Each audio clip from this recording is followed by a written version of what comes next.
Point থেকে অর্থ টানে আমি আপনাদের সকলের বাংলাদেশ সেনাবাহিনী জাতির অহংকার ও বিশ্বাসের জায়গা উল্লেখ করে প্রধান উপদেষ্টা ডক্টর মোহাম্মদ ইউনূস বলেছেন, এই প্রতিশ্রুতি বাস্তবায়নে প্রশিক্ষণই সর্বোত্তম কল্যাণ। এই মঞ্চে উদ্বুদ্ধ হয়ে আধুনিক ও যুগোপযোগী প্রশিক্ষণের মাধ্যমে আভিযানিক দক্ষতা অর্জন করে দেশের সার্বভৌমত্ব রক্ষায় সর্বদা যুদ্ধের জন্য সেনা সদস্যদের প্রস্তুত রাখতে হবে। তাই আভিযানিক দক্ষতা, সাহসিকতা ও পেশাদারিত্ব অর্জনে সেনা সদস্যদের প্রশিক্ষণ হতে হবে বাস্তবসম্মত।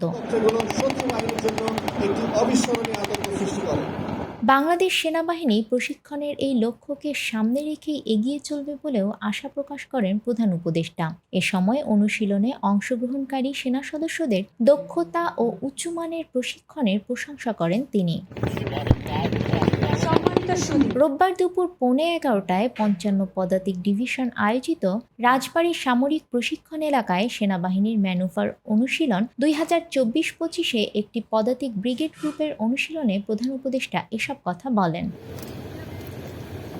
প্রধান উপদেষ্টা অনুশীলনের স্থলে পৌঁছলে তাকে অভ্যর্থনা জানান সেনাবাহিনী প্রধান জেনারেল ওয়াকারুজ্জামান, নৌবাহিনীর প্রধান অ্যাডমিরাল এম নাজমুল হাসান, বিমান বাহিনীর প্রধান air chief marshal Hasan Mahmud Khan এবং Jessore area major general JM Imdadul ইসলাম।